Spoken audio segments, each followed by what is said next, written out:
Hello everyone, Glenn Gould here. Again, it's Wednesday, and on Wednesday we like to talk about a big tip for your small business, and it couldn't be any better than today, because today we have a great lesson in the public domain that we can talk about, and that is Colin Kaepernick and his brand and what he has done to it or done for it.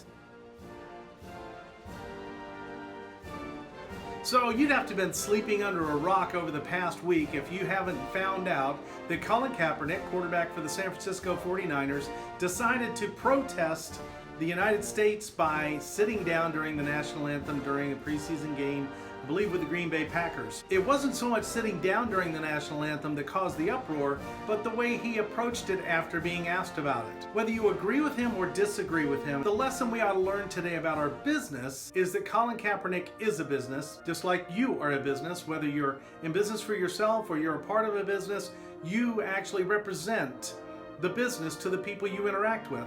And so just like that, Colin Kaepernick represents not only himself, but also the San Francisco 49ers, the National Football League, and the United States of America. He represents lots of things. If you really wanted to go back, he represents his high school and his college and his family and all those other things as well. And when he takes an action that's in the public domain, that action then reflects on all of those different constituencies. We can argue whether Colin Kaepernick helped or hurt his brand, but the important thing to realize here is, who was he talking to? In the football world, fans and advertisers and sponsors pay the bills. And so when he stood up, or sat down actually, when he decided to stand up for his beliefs and sit down, and then said why he was doing so, that had an impact on the fans, on the sponsors, and on the advertisers. And that means that he has to remember them as his customer. So when you take an action in the public domain, you have to realize that that action should represent your customer's opinion if in fact you want to be congruent with their wants and therefore continue to do business with them. It's pretty obvious Colin Kaepernick's going to have a negative impact in his financial life, and perhaps he doesn't care about that. Of course, there'll be a negative impact on his team as well, because now his team is dealing with a controversy rather than dealing with how they're going to beat the next team or the team on opening day. When you take a public domain action, whether it's posting on Facebook or maybe doing a YouTube video like this, or perhaps doing a blog or a Twitter feed or anything else, when you make a statement in the public domain, it impacts a whole lot more people than just your personal opinion. And you have to remember that, because somewhere along the line, those people pay the bills. Most of us don't like that anymore. Most of us like to think that we're free to say whatever we want to say. And we are. That's the beauty of this country. Colin Kaepernick is free to say what he wants to say and act as he wants to act. But the marketplace is free to act as it wants to as well. I'd predict that Colin Kaepernick's going to see a reduction in sponsorships. I would predict that he's going to see a reduction in playing time.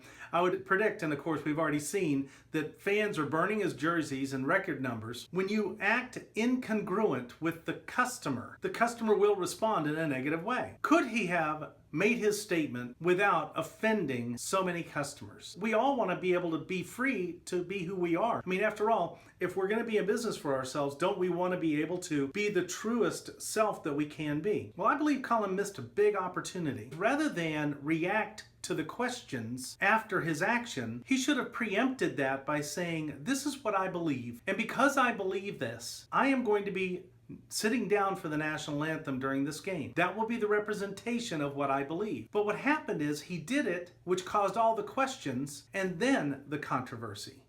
If he had headed it off in the beginning and stated his beliefs, he probably could have gotten feedback before he did. It would have lessened the impact of the negativity that people felt because he sat down for the national anthem, because the shock value would have already been over. When you decide that you're going to go out and say something, see, a lot of times we'll post something on Facebook or on YouTube or whatever, and it's a reactionary post. I do it myself, where I'm tired of hearing something over and over and over that I don't agree with, and finally I snap, and I've got to say something, and I say it. But a lot of times I'll type that, and then I'll copy it, and I'll put it in a Word document, and I'll let it simmer for a couple hours, and I'll come back and I'll realize, it's probably not the right place or forum to have that argument. Because in the end, what I want to do is I want to represent myself, my company, my family, my country, as well as possible. Sometimes that means thinking about how you're going to respond. Now here's the big lesson for our companies or for our workers or for our personal entrepreneurial endeavors. If you're going to have a position that could possibly be controversial to your clientele, put that up front. Let people know it in advance. Let them know what you stand for, because there's plenty of people who will stand with you, and they will be your customers and constituents. And it's okay if you don't believe something that somebody else does. It's perfectly fine that you can disagree with people. I do business with a lot of people I disagree with because I know where they stand, and I still value the service they provide. I think Colin Kaepernick could have told us where he stood. We could have still valued the service he provides, and everybody would have been better off because we'd be moving closer to a solution to these kind of problems rather than becoming more polarized and moving further away. So I'd like to know what you think. Do you think that Colin Kaepernick has damaged his brand? Do you think he's damaged the 49er brand and the NFL brand? Or do you think this is just another one of those controversies that'll go away in no time at all? As soon as preseason is over and the football season starts, well, we'll be on to something new. I'd love to have your comments down in the section below. If you like this content, please subscribe, and love to have you on our subscription list. You'll get the updates when they come out. We put out a new video every Wednesday that will help you in your business, whether you work for yourself or you work for a company or you're an entrepreneur. We want to help you because we believe that our work is our greatest path to greater freedom and enjoyment of life.